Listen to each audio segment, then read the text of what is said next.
प्यारे अधिवक्ता साथियों, सभी को हमारा जय सीताराम। आज की बात हम लोग जिन परीक्षाओं में शामिल होने जा रहे हैं वो 3 प्रक्रमीय होती हैं, प्री मेंस इंटरव्यू। आज की बातें प्रारंभिक परीक्षा पर और ख़ास करके जो आने वाली वैकेंसी है उसको ध्यान में रखकर हैं। आज की बात की शुरुआत करेंगे। आज 25 तारीख है, 25 नवंबर।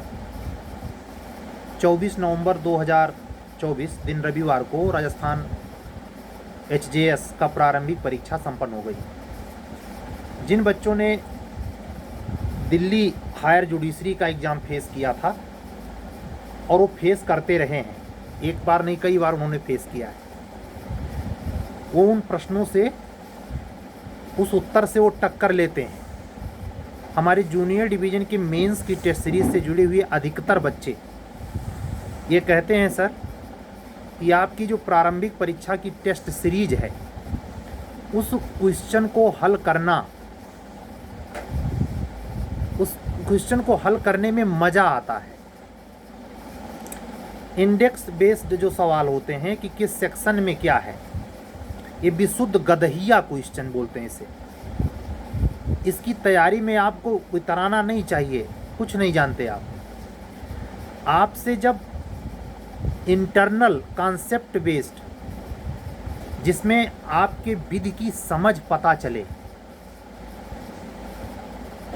और वह हर प्रारंभिक परीक्षा का सवाल किसी भी लॉ के पेपर से हो, माइनर, लोकल, चाहे वो सेंट्रल एक्ट कोई हो माइनर या लोकल एक्ट कोई माइनर हो, सवाल वो दमदार होता है जिसमें समस्या छिपी हो, चाहे 4 लाइन का सवाल हो। यह भी डिपेंड नहीं करता कि बहुत लंबा चौड़ा काफ़ी पेजेज में खर्च किया गया है, वो भी कोई मानक नहीं होता कि प्रश्न बहुत औचित्यपूर्ण या बहुत दमदार है। प्रश्न वही दमदार होगा जो समस्या आपको कन्फ्यूजन में डाले, आपको दो राहे पे खड़ा करे, और वो दो राहापन तभी आपका विसर्जित हो, आप तभी अंतःकरण में संशय रहित हो पाएं जब आपका व्यक्तिगत पढ़ा हुआ कॉन्सेप्ट क्लियर हुआ, पहले से प्रिपरेशन हो, तैयारी हो। आप लोगों से मेरा अनुरोध है, जूनियर डिवीज़न के बच्चों से जिनकी आखिरी चांस यूपी में बचा है, या इसको दूसरे ढंग से कहें, ऐसे अधिवक्ता बंधु बहन जिनकी 35 साल एज नज़दीक है, वो राजस्थान HJS का जो पेपर हुआ है कल, तमाम लोगों के पास होगा, उसका प्रिंट आउट निकालें या वो ऐसे भी देखें प्रश्नों को। मेरा व्यक्तिगत तजुर्बा है 2014 के JLO के पेपर से लेकर 14, 16, 18, 20, 22 JLO के पेपर की बात कर रहा हूँ। राजस्थान में होने वाली कोई भी परीक्षा पिछले HJS को छोड़कर, मैंने पिछले HJS के पेपर का मूल्यांकन किया था, काफ़ी सतही, काफ़ी निम्न स्तर का पेपर। लेकिन अब की बार माननीय उच्च न्यायालय राजस्थान ने वापसी करी है और दमदारी से। मुझे थोड़ी कूटनैतिक व अपने माय लॉर्ड की न्याय गरिमा को ख्याल में रखते हुए, हम भी उसी परिवेश के अधिवक्ता हैं, हम उत्तर प्रदेश उच्च न्यायालय इलाहाबाद, तो इसका मतलब ये नहीं होता कि किसी अन्य उच्च न्यायालय के हम पीछे पड़े हाथ धो के, बेमतलब। लेकिन थोड़ी सी गुस्ताखी, शायद माननीय उच्च न्यायालय राजस्थान जोधपुर ने इतना स्ट्रिक्ट पेपर इसलिए सेट किया, जो पिछले वैकेंसी में बच्चे सुप्रीम कोर्ट तक दौड़ लगाए, न्याय की मांग उन्होंने करी, मुख्य परीक्षा में पेपर के प्रश्न पत्र के सही ढंग से चेक न करने का आरोप लगाया इत्यादि। और इत्तफाक से नहीं, प्रत्यक्ष आप लोगों को सर्वविदित सत्य पता है कि जो न्यायमूर्ति महोदय 2018 पार्ट 1 और 2 UP HJS में chief justice of Allahabad high court थे, माननीय न्यायमूर्ति श्री गोविंद माथुर सर की बात कर रहा हूँ, उन्हीं को उसका जांच कमेटी का हेड पर्सन बनाया गया माननीय उच्चतम न्यायालय के द्वारा। ये सब हो रहा था। मेरा नॉर्मल दिमाग कहता है, आपका भी कहेगा, ये सब होता हुआ वो बर्दाश्त करेगा जिसके सेशन में वो सब हुआ? आप खुद बताइए। उसने निर्णय लिया होगा, ठीक है अब ईमानदारी से ही हम करेंगे, और उसमें निकला ये पेपर। जैसे माननीय उच्च न्यायालय इलाहाबाद प्रयागराज ने 2020 का पेपर यूं ही इतना सख्त नहीं कर दिया। आप रैंडम सोचें, 2018 पार्ट 3 में इमीडिएट सारे क्वेश्चन रिपीटेड, प्री और मेंस दोनों। दुर्भाग्य उसका जो कुछ नंबर से अंतिम सिलेक्शन नहीं पाया, जो प्री ही नहीं निकाल पाया, बहुत बड़ा दुर्भाग्यशाली। हालांकि सब नहीं सेलेक्ट हो सकते थे किसी कीमत पर। उसमें भी टोटल सीटें नहीं भरी गई थी, लेकिन अब तक की सबसे ज़्यादा भरी गई, लगभग 45। आप जानते हैं 31 सीटों को भरा गया, 29 ने ज्वाइन किया। Higher judiciary 2020 UP. हम आपसे कहना ये चाहते हैं कि प्रश्न पत्र चाहे पटना हाई कोर्ट द्वारा बनाया गया जर्नलिज्म में हो, बेसिक से नीचे चला जाए, या माननीय राजस्थान हाई कोर्ट द्वारा बनाया गया टफेस्ट पेपर हो, दोनों का अगर आप मूल्यांकन कर लेंगे तो आप इसका मिडिल खोज लेंगे। और अगर मिडिल खोज लेंगे तो हमारी बात से आप सहमत होंगे कि ये जो 36 नए एक्ट आए हैं, हाई कोर्ट उच्च न्यायालय प्रयागराज इसकी पूरी कोशिश करेगा कि आप बाद में ये ना कहने पाएँ, अरे ये फालतू का पेपर रखा था, इसमें से कुछ पूछबे नहीं किया। ये मिथक को अब की तोड़ देना चाहता है। जैसे हमने भी और अन्य अधिवक्ता साथियों ने खूब कहा कि पंचायती राज से ये सवाल बनाते रहते हैं, हमने भी और अन्य अधिवक्ता साथियों ने खूब कहा कि शहरे किराएदारी डिलीट हो गई है, फिर भी सवाल बनाते हैं। अब की बार तनमना के दोनों डिलीट कर दिया। लो, न रहेगी बांस न बाजेगी बांसुरी। तो यह हमेशा ध्यान में रखिए कि जो न्यायमूर्तिगण आपकी परीक्षा ले रहे हैं वो पहली बात आपसे सर्वश्रेष्ठ बुद्धि क्षमता रखते हैं, और अगर उनके मन में किसी भी प्रकार का आपका परीक्षण टिपिकल ढंग से लेने का इरादा है तो इस बुद्धि की अनंत शाखाएं हैं, प्रावधान अनंत हैं। आप क्या समझते हैं कि आप जितना सोच रहे हैं वही विधि सत्य है? नहीं। हमें पढ़ाने वाले अविनाश हजेला सर अक्सर कहते थे, इस जगत में कोई चीज़ लाजवाब नहीं है, जवाब देने वाला चाहिए। ये बिल्कुल सत्य है। भगवान कृष्ण अर्जुन को समझाते हुए यही कहते हैं, इस जगत में सब संभव है, प्रयत्न करने वाला चाहिए। जितना इमेजिनेशन कर सकते हैं, इमेजिनेशन वही उसी का सकता है जो इस जगत में पॉसिबल है। कहते हैं कि कल्पनाओं में मत रहो, खियाली पुलाव मत पटाओ, मेहनत करो, वो अलग तर्कसंगत सत्य है। लेकिन गीता स्पष्ट कहती है भगवान श्री माधव के द्वारा, इस जगत में जो भी आप परिकल्पित कर सकते हैं, जितना सोच सकें, कल्पना कर सकें, वो सब संभव है। उस सेकंडों में एक योगी करके दिखा देता है। और भगवान ने गीता में अपने पूरे जीवन लीला में, बाल लीला से लेके पूरे महाभारत काल, बहुत बार करके दिखाया। यानी सृष्टि में कल्पना ही उसी की हो सकती है जो पॉसिबल है। ये बात यहाँ क्यों संगत है? इसलिए आप जितना सोच रहे हैं कल्पना के माध्यम से, खुराफाती, साम्य, विधि पूर्ण और कभी कभी अविधिपूर्ण भी, वो सब संभव है आपके एग्जाम हलवा में भाई। 2 घंटे के पेपर में हमारे एक अधिवक्ता साथी हैं, पटना डिस्ट्रिक्ट कोर्ट से प्रैक्टिस करते हैं, बड़ा सही मूल्यांकन उन्होंने किया कि सर इस प्रश्न पत्र को एक बार पढ़ने में ही जितना समय ले रहा है, यानी 150 सवाल, 2 घंटे का समय, बिल्कुल यूपी एपीओ का प्रोसेस। एक सवाल पर 60 मिनट में 1 घंटा होता है, 120 मिनट में 150 सवाल, 100 यानी कायदे से 2 मिनट भी आपको उपलब्ध नहीं है। और ये प्रश्न पत्र ऐसा था एचजेएस का कि जो एक ही सवाल में जरा सा इधर उधर निगाह गई या माइंड बिसुरा तो आपको 200 कौन कहे 5 मिनट 21 सवाल पे लगा दें। जय जय सीताराम।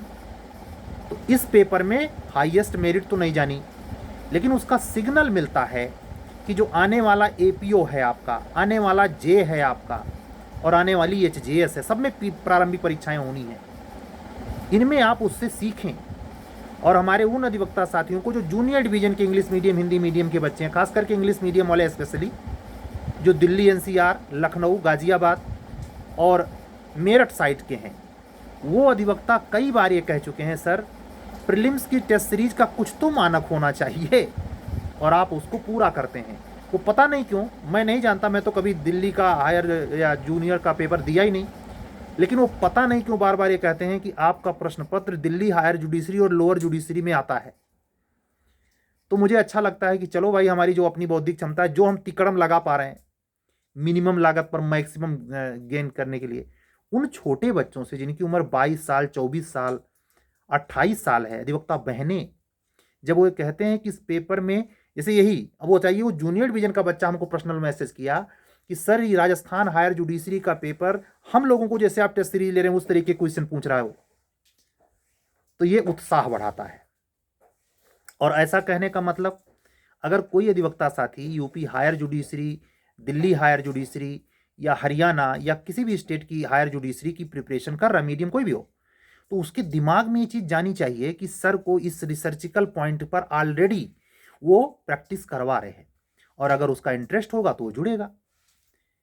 मैं कई दफ़े आपको बताता ही रहता हूं कि जब चीज़ों को पढ़ें तो निम्न स्तर को तो एकदम साइड कर दें और हाई स्तर से थोड़ा डरें। दोनों के बीच में अगर मिडिल नज़रिया रखेंगे, मध्यम मार्ग अपनाएंगे, तो आपको उस एग्जाम का कंपटेटिव पॉइंट पता ही चल जाएगा, इसमें तनिक संदेह नहीं है। अगर किसी भी अधिवक्ता साथी को जो जूनियर डिवीजन से जुड़ा हो, एचजेएस से जुड़ा हो, किसी भी स्टेट से, और APO exam, APP Delhi APP और मध्य प्रदेश एडीपीओ, छत्तीसगढ़ एडीपीओ, है ना, इन सारे एग्जाम्स में से अगर आप इंटरेस्टेड हैं तो सीरीज के लिए खासकर यह आपको बहुत परिमार्जित कर सकती है, और घर बैठे आपको जब मौका मिले तब करिए। वो प्रश्न पत्र आपके बहुत काम आ सकता है। तो उससे अगर जुड़ना है तो हमारा व्हाट्सअप नंबर अक्सर मैं लास्ट में बताता हूं, लेकिन फिर भी सुन लें, 7705090393। इस व्हाट्सएप पे आप मैसेज करेंगे तो इस सीरीज की उपयोगिता आपको साबित करने के लिए मिलेगी। स्पष्ट शब्दों में कहूंगा, ये सीरीज में आए हुए प्रश्न बिल्कुल रिपीट होने की गारंटी नहीं देता। इस सीरीज से जुड़कर निश्चित आपको सफलता इसी सीरीज के आधार पर मिलेगी, इसकी भी गारंटी नहीं देता। इस सीरीज से इस आधार की जानकारी देने का मैं पक्का सबूत देता हूं कि आपका आकलन ये हो जाएगा कि आप हाईएस्ट कैटेगरी के प्रश्न पत्र में आपका लेवल क्या है, आप खुद जान जाएंगे 4-5 टेस्ट देते देते। जैसे एक एग्जाम्पल के तौर पर मुख्य परीक्षा की थोड़ी देर बात करूंगा। जूनियर डिवीजन में बच्चे जो नई सीरीज से जुड़े हैं, किसी ने 3 से ज़्यादा पेपर मैंने करवाया ही नहीं, टीपीए का तीसरा पेपर है, चौथा पेपर होना है, शायद पार्टनरशिप पे है और टार्ट पे, जो भी हो, लेकिन उस प्रश्न पत्र को तैयार करने में ही हमारी ये कोशिश है कि आपको चारों प्रकृति के सवाल मिले, मुख्य में, और यही प्री में भी है। चारों कैसे, पहले प्री का सुन लेते हैं, फिर मेंस का सुनते हैं। प्री में कथोपकथन पे आधारित प्रारंभिक परीक्षा में सवाल पूछे जाते हैं। कथन दिया रहेगा, कथन की व्याख्या दी रहेगी, उसके बाद 2 कूट दिए रहेंगे, 4 कूट, उसमें से आपको चुनना रहता है। दूसरा एक होता है जोड़े आधारित, जो आपको ज्यादा दिमाग नहीं, बहुत मुश्किल सवाल से ही गलत होता है, नहीं बहुत ही लूज माइंड का होगा वो गड़बड़ा देगा। और तीसरा प्रकृति होती है, उसी प्रश्न पत्र में कॉन्सेप्ट यानी डिफिनीशन जुड़ी है, या कोई अर्थ है, या कोई समस्या यानी समस्यागत प्रारंभिक सवाल। और चौथा जो कम देखने को मिलता है लेकिन कभी कभी पूछ बैठता है, चाहे यूपी कमीशन हो या कहीं का भी कमीशन हो या कहीं का हाई कोर्ट हो, ये सवाल आप अक्सर देखने को पाएंगे, लैटिन सूत्र पे आधारित, मैगजीम पे आधारित सवाल। ये पारंपरिक सवाल से चारों अलग प्रकृति रखते हैं, और यहीं वो गुंजाइश मिलती है जहां न्यायमूर्ति सेट कर रहा हो पेपर, कोई विधि का एक्सपर्ट कर रहा हो, किसी कोचिंग वाले को, अच्छे टीचर हो, मास्टर डिग्री होल्डर हो, हायर कर रखा है, जो भी सेट करेगा यहीं आपको गच्चा खिलाएगा। हायर जुडिशरी में एक्सेप्शनल एक कुछ क्वेश्चन आते हैं, उसको जीके के दायरे में रखा कीजिए, किसी न्यायमूर्ति की लिखी गई किताब पूछ लेना, ये विधि की समझ नहीं दर्शाता, ये जनरल नॉलेज है। ठीक, तो यही चीज मेंस में भी और यही चीज प्री में भी आपको खूब परेशान करती है, इस पर स्पेशल काम करने की जरूरत है। बिहार हायर जुडिशरी में कॉन्ट्रैक्ट के जो सवाल पूछे जाते हैं वैसे सवाल यूपी में नहीं पूछे गए हैं। आपको ये जानकर आश्चर्य होगा कि यूपी हायर जुडिशरी 2020 में कई सवाल हमने पाए जो Bihar higher judiciary junior division के पेपर में हैं। ये साफ दर्शाता है कि जो न्यायमूर्ति या जो विभाग के वो वरिष्ठ गण जो पेपर तैयार करते हैं उनकी निगाह सारे दिशाओं में है। वो स्टेट स्पेशल एक्सपर्ट ये भी देखते हैं कि हमारा पड़ोसी वाला स्टेट कौन सी चीज फॉलो करता है। आप अगर राजस्थान की प्रारंभिक परीक्षा के सवालों की सूची देखें या 100 कम से कम या इससे अधिक सवालों को एक साथ हल करें तो आप पाएंगे बिल्कुल वो उत्तर प्रदेश को फॉलो नहीं करता। उत्तर प्रदेश जो छोड़ देता है वो राजस्थान उठा लेता है। आप पाएंगे अगर आप मेहनती स्टूडेंट हैं और गफ्फार खां हैं फत्ते खां हैं गफ्फार खां सॉरी फत्ते खां हैं तो फिर फत्ते खां रहिए। वाजिद अली शाह हैं रहिए, जूता पहनने का किसी का इंतजार कीजिए, इससे नहीं। तो मैं अपने आने वाले परीक्षाओं के लिए अपनी अधिवक्ता बंधुओं और बहनों से ये कहना चाहूँगा, आप प्रश्न पत्र में सिमिलरिटी को खोजें। दो प्रश्न पत्र दो क्वेश्चन अगर समान हैं तो समय फालतू का जाया ना करें। एक ही टॉपिक पर बहुत खुश हो रहे नहीं, टक्कर लेने की आदत डालें और अपने सॉल्व पेपर से एक नया सॉल्व खुद का बना डालें। कैसे बनेगा? पहले तो मार्क करते चले जाएं कि कौन कौन आपको टक्कर देता है, दोबारा वही पढ़ें। वो पढ़ने में समय न गंवाएं जो आपको आशा ऑलरेडी आता है और जो आप में बेईमानी पूर्ण अहंकार पैदा करता है। फिर से शब्द सुने, जो आप में बेईमानी पूर्ण अहंकार पैदा करता है या आपको मृग मरीचिका के दायरे में लाके खड़ा करता है या आपको ओवर कॉन्फिडेंस से भर सकता है। ये दोनों में मुगालता होता है। हमारी कुछ अधिवक्ता बहनें वरिष्ठ उम्र में हैं, हमसे क्या बोलूं मैं, लेकिन कहना पड़ रहा है, अरे महाराज इतनी उम्र में भी ओवर कॉन्फिडेंस बना गया नहीं है। मतलब उनका चले तो वर्तमान सीजे को भी घुमा दें, होंगे भंसाली सर, इतना तूफान मेल है। तो ऐसे नहीं होना है। अरे आप वो एक सेकंड नहीं लगता महाराज, 5 मिनट का अगर आपका इंटरव्यू एचजेएस जूनियर डिवीजन एपीओ में चला तो न्यायमूर्ति इतनी समझ रखता है कि आप ओरिजिनल हो या फेंकने आए हो यहाँ हैं। इन सब मनोवृत्ति को कैसे आप धंसा सकते हैं, पूर्णतया अपने बॉडी के अंदर से डिलीट पिघला सकते हैं, रिलीज कर सकते हैं। ऐसे जबरदस्त सवालों से टक्कर लेकर उसको सॉल्व करने में अपनी ऊर्जा खपाकर और उसके परिणाम को यानी सही सही अर्थ को सही सही हल करके जानकर उसके प्रश्नों के हल को समझकर आपके मन में जो ओवर कॉन्फिडेंस वाला कुप्रवृत्ति घुस रहा था उसको तब आपको अकल आ जाएगी। नहीं तो आप ये हमेशा जानिए, सड़ेला प्रश्न पत्र ले आए। कुछ तो ऐसे महामूढ़ हैं कि प्रीलिम्स के क्वेश्चन विदाउट एक्सप्लेनेशन के हल करते हैं, बिना बेरेक्ट के वो इसे बस लिए पड़े हैं। ऐसे मूढ़ों का कुछ नहीं होगा।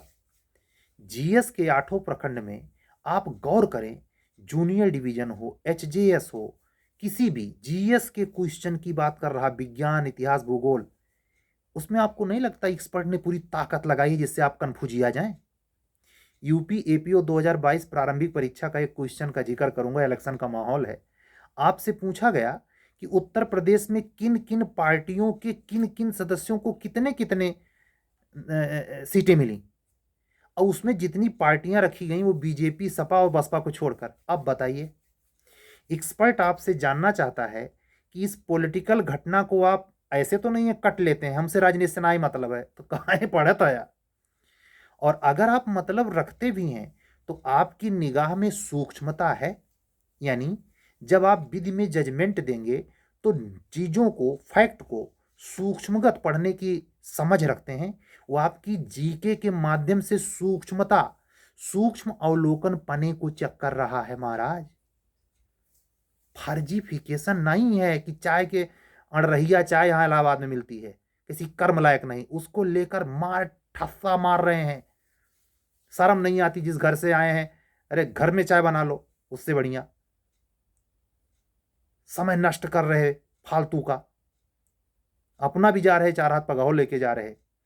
आपकी मनोवृत्ति में यह होना चाहिए कि विधि का कोई भी प्रश्न पत्र, जीके का कोई भी प्रश्न पत्र, चाहे प्रारंभिक परीक्षा के स्तर पर पढ़ें या मुख्य परीक्षा के स्तर पर पढ़ें, हमेशा उच्च स्तरीय प्रश्नों से टकराने का शौक आ जाए आप में। जैसे नोवेल पढ़ने का नशा होता है, अलिफ लैला देखने की ललक, कोई जासूसी उपन्यास हो उसके पढ़ने की चस्का, ऐसी भावनाएं आप में जब सीआरपीसी के समस्यागत सवाल, माल और रेवेन्यू कोर्ट के जो जजमेंट, लेखपाल, चकबंदी अधिकारी और तमाम ये तहसीलदार साहब, अपर जिला, सहायक जिला कलेक्टर, जो कोर्ट में ये मान पूरा दिमाग फकाए रहते हैं, आप कभी देखें उनके जजमेंट में कौन सी कमी है कि कमिश्नरी में अपील कर दिया सकता है, रिवीजन दाखिल हो सकता है। इसका आप में शौक आ जाना चाहिए, जुनूनी शौक खोजें। आप क्या समझते हैं, खरे साहब या जो बड़े अच्छे दिग्गज वकील हैं, ये यही करते हैं भाई, इसी का पैसा लेते हैं 50,000 मिनिमम, और वही विद्या आपके पास है महाराज, माछी मार रहे। जब आप अकल के लेवल पर नहीं डेवलप होंगे तो क्या न्याय सुनाएंगे, कैसे प्री पास होंगे? इसलिए मैं आगाह कर रहा हूं, अभी वैकेंसी ही आने को, एक तो आई गई है, इसका तो होने वाला प्री, वो भी आ जाएगी। आप लोग हर दिन हमसे यही सुनना चाहते हैं कि आज सर जी कह दें और कल आ जाए। हम विधायिका नहीं हैं। एक खबर कर देता हूं कि आपने पार्लियामेंट का शीतकालीन सेशन शुरू हो गया है आज से, आप लोगों ने तो देखा होगा। अनुप्रिया पटेल जी हैं, अपना दल की नेता हैं, उनकी मैंने कुछ तस्वीरें देखी, वो सदन में जा रही हैं, उन्हीं के माध्यम से मुझे जानकारी मिली कि पार्लियामेंट में, और वो संजय सिंह बोल रहे हैं, यही चीज़ यहाँ यूपी में शुरू होने वाली होगी, निश्चित शुरू होगी विधानसभा का सेशन। ये बड़ा महत्वपूर्ण सेशन है। इसकी गतिविधि से पता चल जाएगा, जिस दिन सत्र अवसान होगा, सत्र शुरू होगा, सत्र जब तक चलेगा, आखिरी दिन ये पता चल जाएगा कि आपके सिलेबस के बदलाव का पॉलिसी पास हुई कि नहीं। पास हुई तो वैकेंसी आएगी, नहीं लटकेगी। क्यों कह रहा हूं कि सत्रावसान को ध्यान से देखिए, उसी में एक दिन न्यूज आ जाएगी झट से कि आज पास हो गया। पास हो गया तो निकलना चाहिए। फिर सरकार आज के दिन पर, जिस दिन हम बात कर रहे हैं, सोमवार है, ठीक है, और आज है 25 तारीख, तो आज भी निर्णय ले सकती है या आने वाले दिनों में ले, समय बताएगा। लेकिन इतना जरूर कह रहा हूं, समय बचा नहीं है। और आप स्तर जब प्रश्न का देखेंगे तो आपका खुदे खोपड़िया झन्ना जाएगा कि आप पढ़ते कितना है।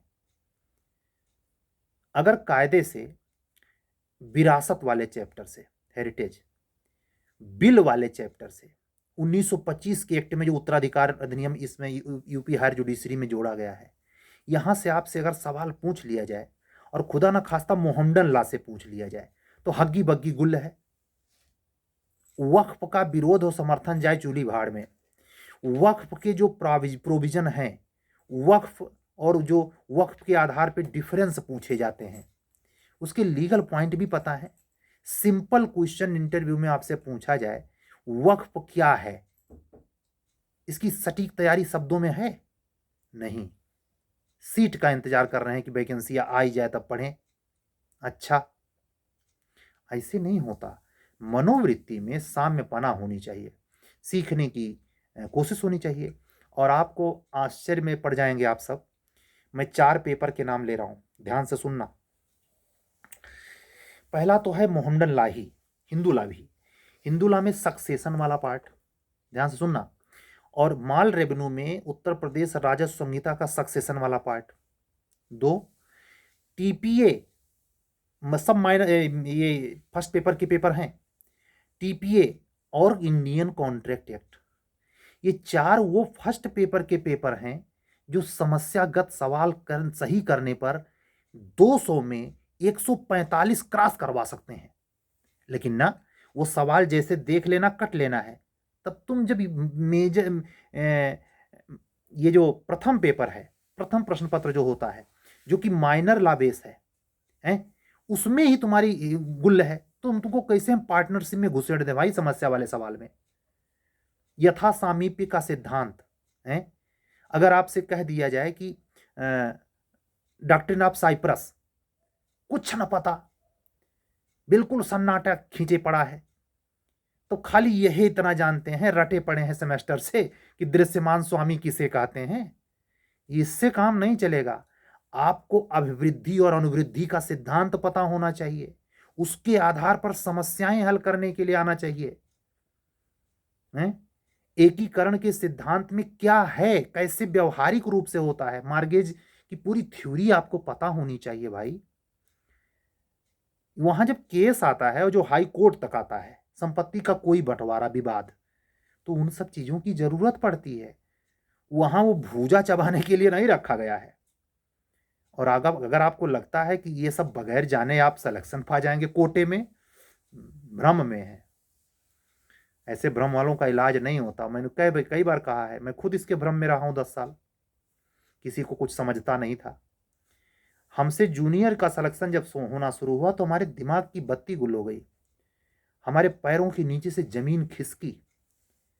हमें यह एहसास हुआ, और ये भी बचपन से था कि सीखने की बात तो थी, लेकिन अहंकार खूब रहता था। हम किसी को कुछ समझते नहीं थे। उठा उठा के जब पटका चढ़ बैठा, पल भर कूटा, औकात में आ गए हम। अगर ऐसे समय रहते औकात में नहीं आएंगे तो ऐसे खाली पड़े रहेंगे, पद नहीं मिलेगा। पद पाने के लिए वो चाहे कम एज का लड़का हो, अगर ईमानदारी से गया है तो चाहे जो इस एज का हो, उसने वो बारीकियां तोड़ी हैं। और ये मैं कैसे विश्वास पूर्वक कह रहा हूं, इंग्लिश मीडियम की मेंस की, हिंदी मीडियम की हमारी एक अधिवक्ता बहन है, मेरठ से है, एक गाजियाबाद से है, एक हापुड़ से है। कई अधिवक्ता बहनें जो हिंदी में अच्छा लिख रही हैं, लेकिन इंग्लिश वालों ने तो ये बताया मुझे कि उनको नंबरवा कहाँ ही मिलता है। बिल्कुल सत्य है, लिखते हैं बच्चे और अंडर 30 लिख रहे हैं। जो हम 40 के आसपास जाके पाए, वो अभी से ऑलरेडी लैस। वो बताइए, छोटा सा लड़का भी 24 साल का है, हमसे मतलब हम पेपर डाले नहीं, आधे घंटे में उसका मैसेज आ रहा है, सर दिल्ली हायर जुडिशरी में, दिल्ली लोअर जुडिशरी में इससे सवाल पूछता है। हम कहते देखो इसको, ये समझ विकसित कीजिए। ला पढ़ने का मतलब गपास्टर पेलना नहीं, तर्क कोई गर्लफ्रेंड बना ली है, कोई बॉयफ्रेंड बना ली है, देखो बकवास कर रहे फालतू में, उनको सिखा रहे हैं, वो सीख रहे हैं। वो सिलेबस कंप्लीट कीजिए, पूरे क्रिटिकल हर टेक्निकल पक्ष को छूते हुए। आज की बात पूरी, आधे घंटे हो जा रहे हैं। कल फिर मिलेंगे। इसके पहले वाली वीडियो जो ऑलरेडी पॉलिटिकल पॉइंट्स पे बोली गई है, चूंकि महाराष्ट्र का इलेक्शन का रिजल्ट आया था, तो उसमें कही गई बातों का बहुत गहरा अर्थ नहीं है, लेकिन ये जरूर है कि पॉलिटिशियन भी सिखाता है कि आप अपने लक्ष्य के ऊपर कैसे मर मिटें, उसका वहीं तक निहितार्थ समझें। उस वीडियो में तो मैंने चेताया ही है, इस वीडियो में भी मैं कह दे रहा हूं, किसी भी व्यक्ति विशेष का प्रचार, महिमा मंडन या निंदा स्तुति से मेरा लेना देना नहीं। उसके माध्यम से, उस व्यक्ति के माध्यम से आपको आगाह करना। आप सब बच्चे हैं, अधिवक्ता साथी हैं, कुछ हमारी अधिवक्ता बहनें हमसे भी उम्र में बड़ी हैं, अधिवक्ता बंधु, अगर वो गौरपूर्वक सुनते हैं और मेरी बातें उनको छूती हैं, तो सकारात्मक वे में ही छुएं, इसी अपेक्षा के लिए ये दोहराया। अगर कोई भी अधिवक्ता साथी जो आज ही इसको चैनल को सुन रहा, देख रहा है, आप सब्सक्राइब करें, चैनल लाइक करें। और अन्य सीरियस अधिवक्ता साथी, बार बार कहता हूं, जो कम से कम 3 बार मेंस लिखा हो और इंटरव्यू अगर 1 बार भी दिया हो, तो स्वागत है। जैसे वैकेंसी आएगी, फिर मेरे पास ना समय ना आपके पास समय, लेकिन अभी चेता रहा हूं तो आपको असर नहीं करता। ठीक है, कम से कम उत्तर प्रदेश उच्चतर न्यायिक सेवा के अभ्यर्थी जो बिल्कुल सुस्त पड़ गए हैं, राजस्थान का पेपर देख के समझ ले बेटा, अगर यूपी में मेंस लिखना है तो बाकी तो करेंगे आप वही जो आप सोच रहे हैं। ठीक है, और आप लोग प्रतीक्षा करते रहें यूपी के लिए, वो शुभ दिन आए कि आपको खुशखबरी सुनने को मिले। आज की बात यहीं तक। अपने सभी अधिवक्ता बंधुओं और बहनों को जय जय सियाराम बोलते हुए, आप लोगों के भविष्य में उज्जवल भविष्य की कामना करते हुए, आप जिस पद प्रतिष्ठा के लिए प्रयत्नशील हैं, उसमें निश्चित सफलता के लिए शुभकामना करते हुए और भगवान से प्रार्थना करते हुए कि आपको अपने अपने लक्ष्यों में अति शीघ्र सफलता प्रदान करें, मैं आज की टोटल बातें अपनी भगवान हनुमान जी महाराज को समर्पित करता हूं, तथा रोज की तरह कल मिलने के पक्के वादे के साथ आपसे इस बात का भी वादा करता हूं कि अगर किसी दिन अस्वस्थता के कारण या अति व्यस्तता के कारण अगर मैं YouTube पे रेगुलर ना रहूं, तो इसका मतलब ये नहीं होता है कि आप अपनी तैयारी को धीमा करें, नहीं, बल्कि ये समझ लें कि कोई अत्यंत दुष्कर बात हो गई होगी तभी ऐसा हुआ। हम कोशिश करेंगे कि पर डे आपका साथ निभाएं। मिलेंगे कल। सत्यमेव जयते। शुभ रात्रि। जय जय सिया राम।